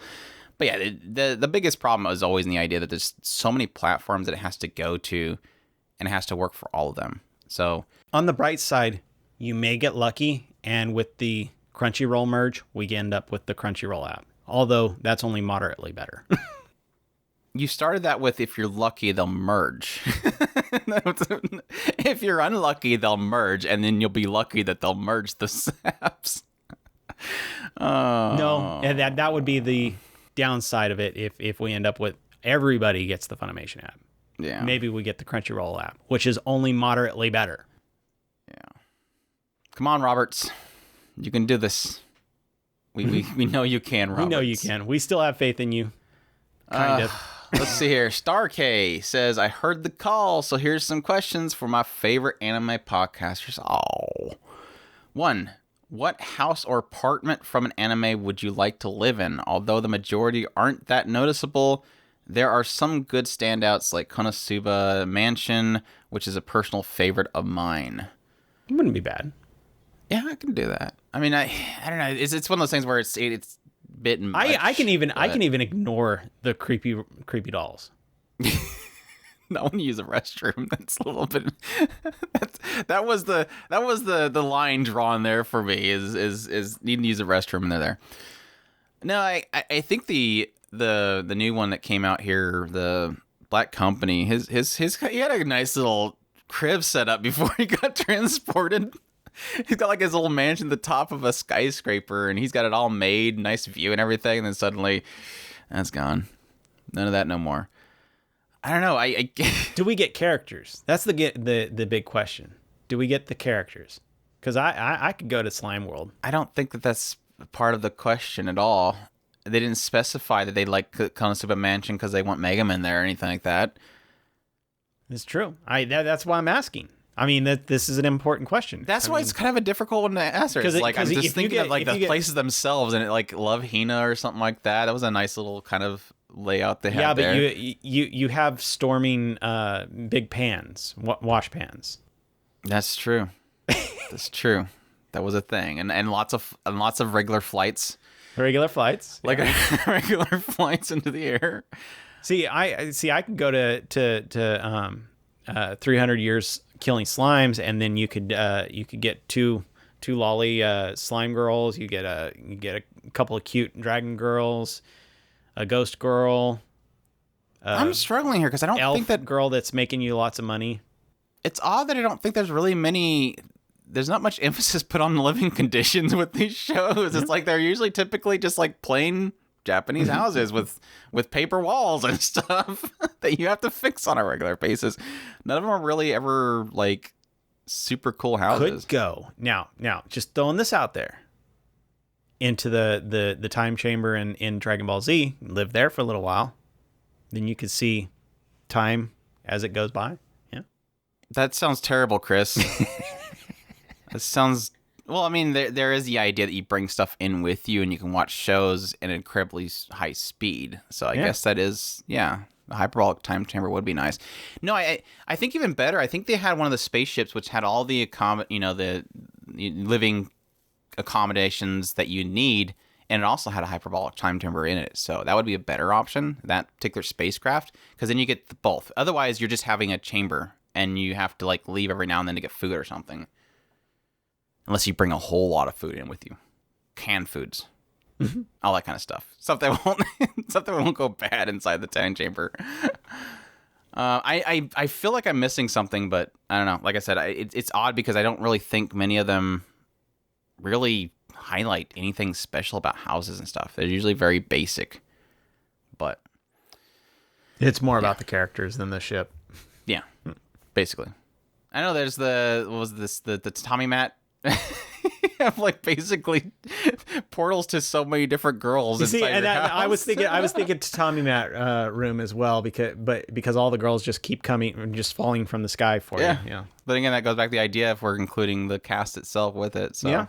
And then at that point, you're just really choosing based off the cast, and that doesn't really have anything to do with the apartment or whatever. So, like I said, I think the guy at the beginning of Black Company had it pretty well made. That would be pretty nice. If you could pick a character to have a spin-off, which character would you choose, and what entertainment medium would you think suits them best? Example, show, manga, game, movie, etc. I'm still waiting for them to adapt the Rem spin-off book that they had for... Basically, it's this concept where Subaru chooses Rem at that particular point in the story, and they made an entire light novel based off of it, which is... Like I said, need to be adapted. I think people were trying to push Elon Musk to paying for them to adapt that because they talked about ReZero getting a sequel, and they're like, hey, the Rem's got his own story, and they could do that. So apparently that didn't work out. Apparently he did not get the right contacts in order to pay for that to happen, unfortunately. But yeah, I would like that. I mean, there's... Just basically go back, listen to all of our podcast reviews, and me ranting about shows pulling a Sakura Sao and make a spin-off where the story is correctly done. There you go. Sakura Sao being one of them. I could do a Golden Time where the other girl gets the win, but that's me. In School Live with the girls becoming Yuri harem. I don't know. I'm There's a lot of them that I would love to see, because automatically, like we made the joke about earlier, Kaneko would be a nice one to see. Pretty much you go through our any character that we go on a huge tirade about usually is the ones that is probably, you could almost say, you went on a rant about this character. Yeah, I would love a side story of that character. Yeah, I guess if you wanted me to pick, I would probably say it would be Rim. I'd want that. And that's the thing is, like, it technically already has it. It's just I want it to be adapted. Really is what it is. I want an anime format of it. I think they've had people actually create fan created versions of it, but I want the like official adaptation of it. That would be fantastic. Didn't we talk about last week the Kuroneko? Was it getting an anime or a manga? It's getting a manga spinoff. That needs to happen fast. That way you can act as if that never happened in the original show. Perfect. Yeah, I think is probably my biggest. I want that. That character. I absolutely adore that character. Yeah. I guess I should do this before I forget. Because we talked about Otaku space 1 space 2 space 0 space 3 space 4 period individual numbers having something, and so I don't forget and not do it. Yeah, they inquired back saying they have a channel. It's called Shut In Bakas. It's on YouTube. Been mainly doing reviews and discussionals like yours, so I was hoping you guys could give some sort of pointers my way to improve my content. I guess I technically should have watched this stuff first. I've peeked in it a little bit, but not fully. But looking to do some collaborations, and we'll speak on it later. But yeah, if you guys got a chance, check out Shut In Bakas on YouTube. Definitely check them out and support them. We always like the idea of supporting the individuals that listen to us and support us, kind of spread the love around. And I think that's a nice little aspect. I haven't listened too much to see if you might be mean and angry about certain things that I can't support. Like if you were to be saying, who is Rem? I can't support you no more. I hate that joke. It's not funny. It's never been funny. The who is Rem has never been funny. Don't say it. If I hear that on your stuff, I'm gonna blacklist you. Anyway, he's gonna do that just to tease you. Yeah, no, not to tease. I'm literally going to. Don't tease. It's not even funny if it's a tease. It's not even funny. It's never funny. Let's see here. What else do we have? Who did that to you, Andrew? Who? You seem scarred by that. It's a joke that was about on Twitter since the beginning of the first, or I guess the second core of the first season. It's always been around. I'm tired of it. Bacon Chips, aka Bacon Chips, or also known as Bacon Chips, says audience applause. Is that guy from the dark web? No, it's a different person. Oh, okay. Says audience applause. Who's applauding? What'd you do? Are we cheering that you've entered the arena or something? I have questions. Not all anime related, but questions nonetheless. It will be a multitude of questions that you have to name the episode Bacon Chips questions. We'll see about that. First question is pineapple on pizza a sin? No. It's fine. It's the sweet and salty thing. It doesn't mean that all pizzas have to have pineapple on it. It's just every now and then it's good to have a pineapple pizza. And it's not just pineapple. Now, let me correct that. If it's a pizza with nothing but pineapple on it, bleh, no. It's got to be pineapple and bacon ham on there. It's a mixture. Canadian bacon, sorry. It's a mixture. It's a salty and sweet mixture. Anyways, fight me on it. People get really angry about that thing, though. I really don't care. Why has this become such a heated debate? Who cares? I personally love me some Italian sausage on a pizza. I can handle pineapple. Not my favorite, but it is what it is. Is it a sin? No. Second question. What is your favorite anime opening? I'm going to go with Seraph of the End. I think we always end up going back to Utuara Mono. That one was fantastic. Intro. I will admit that. here recently I cannot get. We talked about Tokyo Ravens the couple podcasts ago, and I keep listening to that intro. It's a great intro. Iconography, Evangelion. I thought you were gonna say the Konami Suzuki one, the Watamare. Yeah, that one wasn't one. But see, that when I say iconography, something that the second you hear that song, it's in your head. You know it. Now, Watamote, love that one, but it doesn't have the same kind of staying power.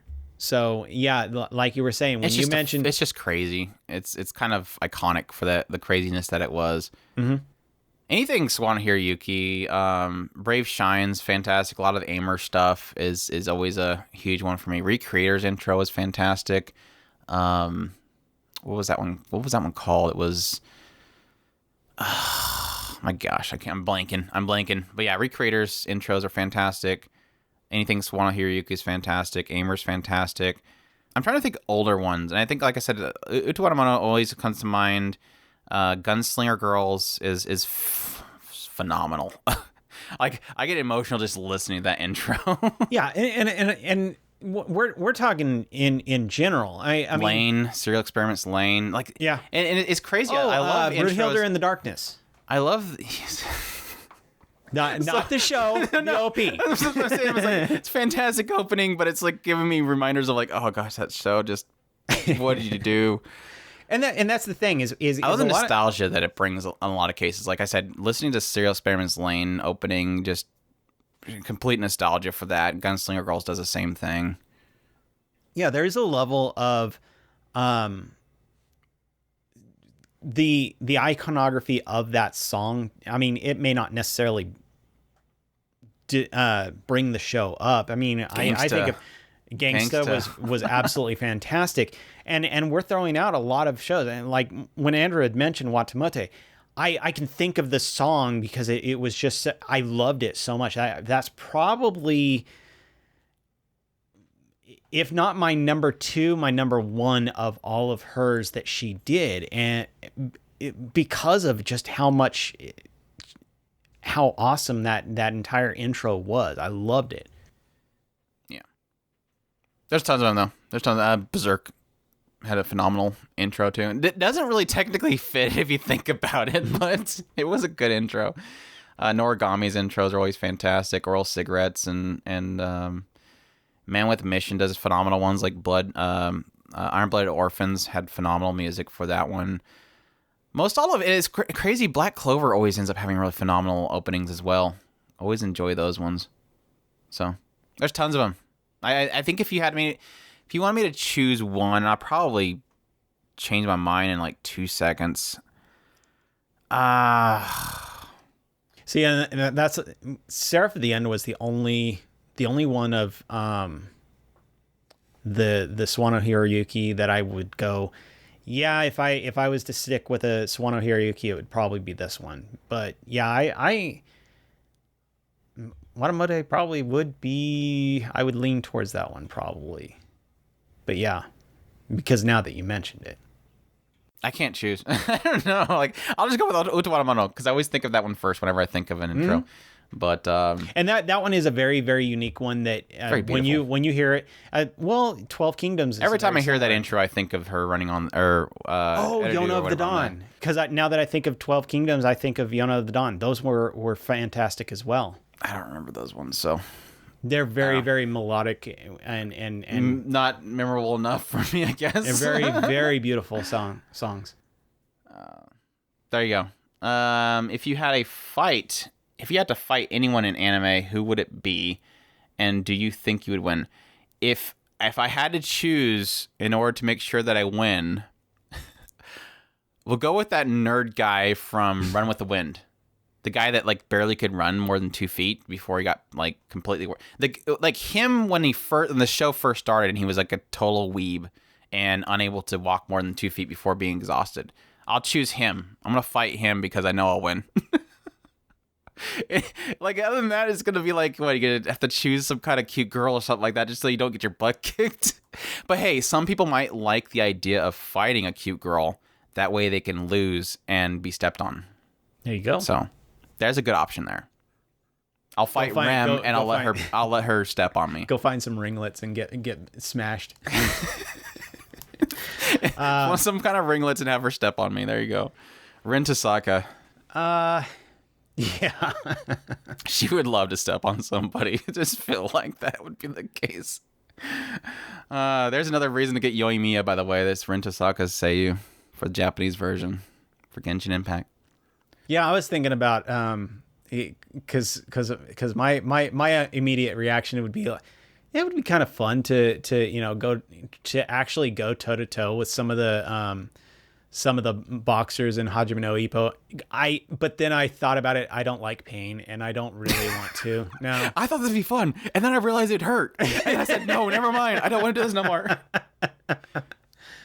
So yeah, there is no real good answer. So I'll take on the weird nerd guy that you're talking about. The nerd from Run with the Wind. Yes, that is everybody's option right now. Like, okay, I'm going to probably get heat for this, but I'm going to say it because it's funny. I'll be honest, the first thing that came to my mind when I read that question was the poor girl from Made in Abyss. And that's all I'm going to say. And I'm a terrible person for thinking that, but that literally was the first thing that came to my mind, is I can kick this blob thing. I just kick it, and I'll win. I'm a terrible person, I know. What is the best fast food chain? I'm gonna go with Hardee's or Carl's Jr. in some parts of the country. Yeah, when I was in the West Coast, I really did. Well, yeah, Carl's Jr. was a go-to for me, but technically In-N-Out was like the best. Over here, there's not really any good options. I like a Chick-fil-A every now and then. Five Guys, if we ever go far enough, we can get one of those, and those are good just for the fries alone. Burgers. But I don't know, like close to get to's where we're at now, it's probably between Hardee's and Chick-fil-A. It just depends on what I want, really. Chick-fil-A is right. I've my like desire for fast food is kind of dropped, so it's like I don't feel like I want to go out of my way to get any. Now, I will be fair. To be fair, I do have a major addiction to Sonic's Ultimate Burritos. Why? Don't know. I do. I love it. Let's see. Fifth question. What is your strangest interaction with a random person? Like, for example, when I was a kid, a random man walked up to me with a toy snake and said, "Snake." Did he say it that way? Snake. Mike Milker Solid. To me and walked away, and I'm still haunted this.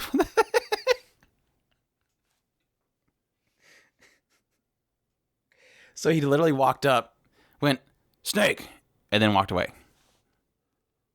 Interesting. Was he like walking by and he decided, okay, there's a kid standing here, so I might as well interact really quickly and then kill up my life? Or was it like he bolted for you, said snake, and then said, "My life is achieved," and he walked away? Like, was it...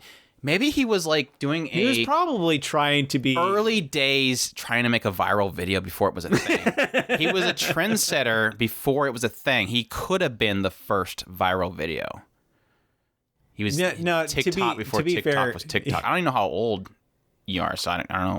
Maybe it was like 2 years ago. To be fair, he was probably just trying to interact with a kid.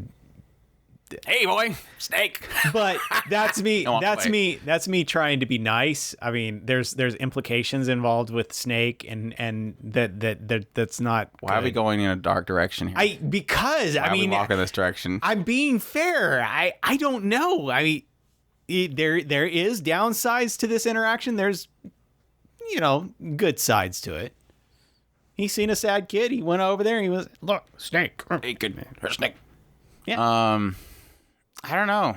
I don't really have... I think like the weirdest like story that I have with random people was when I was working at a grocery store. It was like my second job that I ever had, and we had it in one of our cash register workers. She was a dog breeder, and so she would often talk about her dogs, that she's breeding these dogs, and these dogs are turning out good. We have this set of puppies; they're great. And the oddity is that she called female dogs the name that you give actual female dogs, not the ones that we've adopted into calling women. And so she would say the B word, like just very loosely, because she talks about the female dog, which is called this. It's referenced to this because they breed them. And so we would have customers that would come through and she'd just be talking to somebody about her bee. And this person's like, what did she just say? And it's like, it's okay. She's a dog breeder and she that's what they're called. That's just more of an issue of people adopting words into something else and turning them into bad things. They're not necessarily bad words. They're just turned into bad words. Any stories from you? Most of mine are bully stories, so yeah, probably not. Bully stories? Yeah. Oh, bully stories. Yeah, when I was getting bullied a lot. So yeah. Because people are weird. Yeah. Okay. No. Okay. School stories is a whole nother thing. Okay. I can see. I don't know if I should you tell gotta this. have some crazy military stories. But see, this is me, not necessarily somebody else. I don't know. You being weird? That's your story? I have tons of me being weird stories. Nobody cares about that. You know how everybody else, when you ask somebody else about the weird, they'll talk about stories from me, So well, it does say strangest interaction with a random person. Doesn't necessarily mean the random person was strange. I mean, here, his story that he gave could be saying, look, me being weirded out and scared by this person that wanted to show me a snake is the weird part. He was perfectly normal. I don't know. I like I said, I'm usually the weird one. See, but at the same time, I look at the world as upside down and backwards. So it's kind of normal for me to look at everybody else as weird. Maybe it's just me that's weird. Yeah. Maybe I'm the normal one and everybody else is crazy. That's very possible. Yeah, it's so every interaction that I have is weird. Yeah, I see. That's the problem is I don't really have a very good memory. I mean, I've had my moments where crazy stuff has happened, but it's never like. I guess my problem is I've changed the way that I look at weird people. Like the case of your story with the snake, it's like I immediately think of, is this guy crazy? Like is he just maybe have a mental problem? Yeah, I mean the obvious thing is that is it just random. He wants to interact with a kid, and the kid unfortunately seen it as a very unfortunate thing as terrifying. But most of my interactions, I don't really see them as something like that. I've always been pretty clean cut with my interaction with the people. I guess I'm a boring person.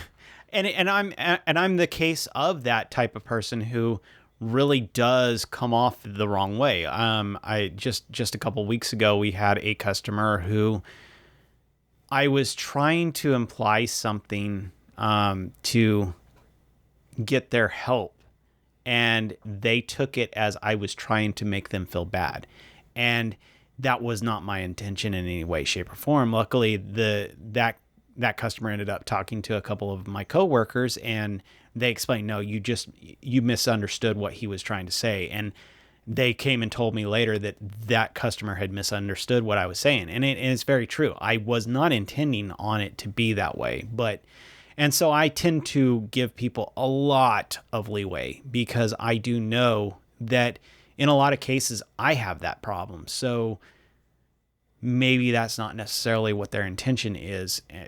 They may necessarily just be I'm misunderstanding what they're doing. Yeah. That's the troubling thing is I think that people don't give other people the benefit of the doubt most of the time, and that's always been a frustrating thing to me, and being that I always try to give people the benefit of the doubt in most cases, which I think probably makes me the most again, it goes against me in having crazy stories is that I usually typically don't see it as a negative thing when they should be negative things. I think the retail industry, or at least working in an industry where you're kind of seeing customers is always kind of a place where you run into difficult problems like that. I always talk about the idea that when we were doing sales at an office supply store, the supervisors would often take liberties in how they sell certain things, and then they would get themselves high up on the selling of that particular thing, like a protection plan. Well, how do you sell a protection plan? Well, if you're a supervisor, you just reduce the cost of the actual item to where it comes out even, and then you celebrate the fact that you sold a protection plan. Whereas we have to sell a protection plan on top of the cost of the item itself. So celebrating that stuff is kind of annoying. Or the idea that when you're trying to, enact the policies for returns with, like, say, software where you can't return it at that time, you would tell one person no, they would walk away, and the next person would be adamant about it and yell at the supervisor, and they would get it returned. And it's like, well, you're kind of defeating it. We had that case with I don't know if I told that on here before. Again, no returns at this office supply place for software, and we have this one old lady would come in. I literally to this day vividly remember this. It wasn't like back to back. It was like I think it was within the same day or maybe 2 days. But this old lady comes in and she has this software and she's like, I need to return this. It didn't work on my computer. And I'm like, sorry, man, we don't do returns of software. She took it and she walked away. I said, okay, that's your policy. Literally, again, like I said, same day or maybe the next day, big guy comes in and starts yelling about wanting to return software. He's seen it on the wall. He knew it. Starts getting like, let me see your supervisor.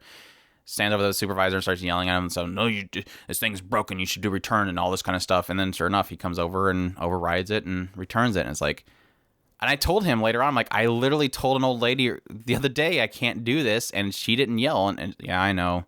He knew.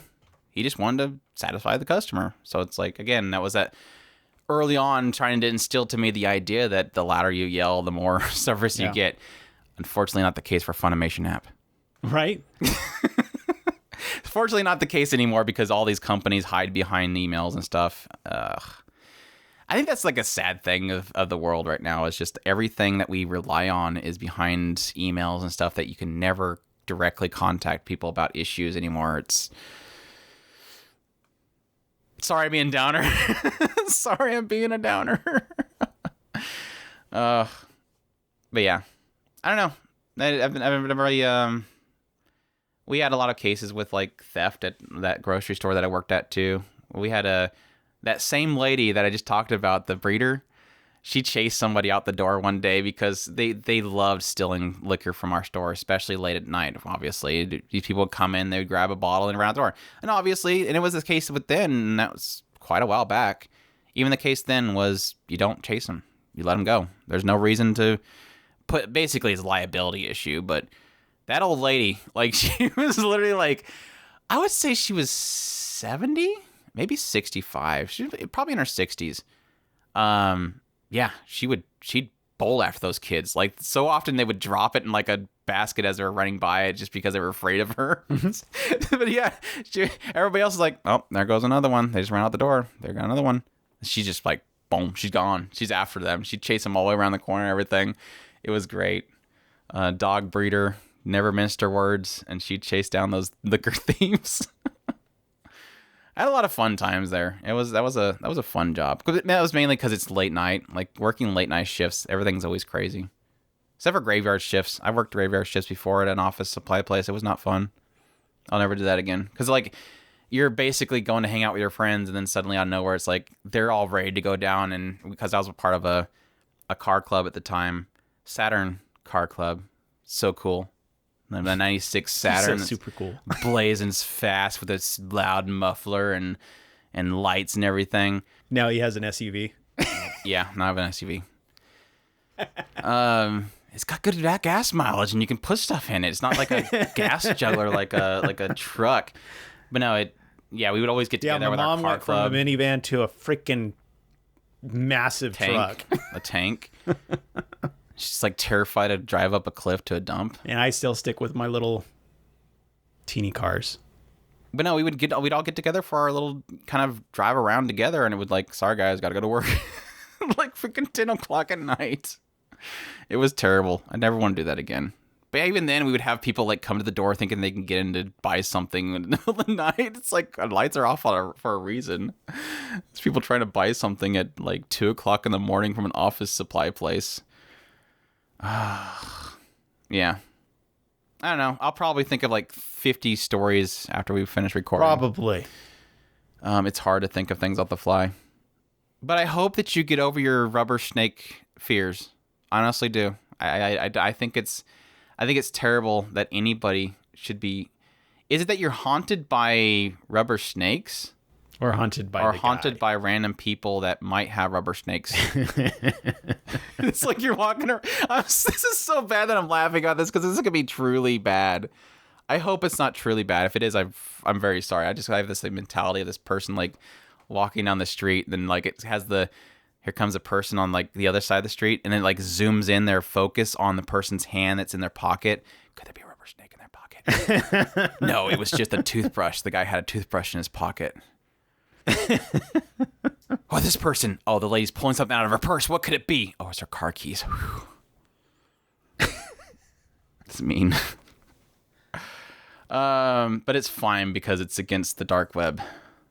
Sticking it to the dark web. At least you don't have a problem with people pulling out rubber mice or rubber. I thought you were going to go in a wrong direction again, Chris. Be careful. You're the one having weird thoughts, not me. I was thinking about little rubber mice and little rubber, because my boss has a little rubber rat for whatever reason. I don't know why, but he has one. He tries really hard to scare the ladies at my work. I don't know why. That would be why. Does he say mouse whenever he goes? No. He just throws it at him. Rat. It's sitting in the middle of our dog food place for whatever reason. We had a rubber snake thing. We had this one. I used to it would technically be the last place that I worked at. Is this like building that has a bad issue with birds? And obviously birds at a place that's a manufactured plant for food products is a bad thing to have, because you don't want this site of a bunch of bird poop everywhere, plus the contamination issues. So our front office had a huge bird problem. So the way that the VP at the time thought that they were going to resolve that was to put rubber snakes up on the columns of the front office. So I bought these rubber snakes, and they literally had somebody from maintenance go up on this lift and nail these rubber snakes to the top of these columns so the birds won't perch on it and do their business. It's like, I'd rather have bird poop everywhere than a bunch of rubber snakes hanging off the side of it. And it didn't work. Like, the birds would fly up and like hang out on top of the snakes and just like look around. I guess the alternatives were worse, because they had like, there was like a certain type of fake bird that you can put up there that would scare them away. There was the spikes, obviously, putting spikes up there so they can't rest themselves on top of it. But yeah, there's my rubber snake story. Is columns of rubber snakes all over the place at your workplace that doesn't even work because the birds are just flying around them. My rubber snake story ended up with rubber mice and rubber rats. So we're doing good. Anyways, again, we'll probably have 5 million stories after this. It's just hard to remember them on the spot, but I hope that was fun. Thanks, Bacon Chips, aka Bacon Chips, for your question, if that's really your name. But thanks everybody for their questions. No, this time his around. name is XXX. It's not the same person. Oh yeah, that's right. I'm sorry. Gosh, you're breaking the immersion.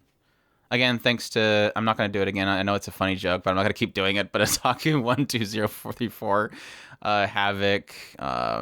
Yeah, thanks everybody for the questions. Jack TWD4th and Star K. Definitely appreciate you guys sending it. Thanks for answering the call, getting the questions out there. We definitely thanks you guys for your support through that way. Definitely gives us some content to work with.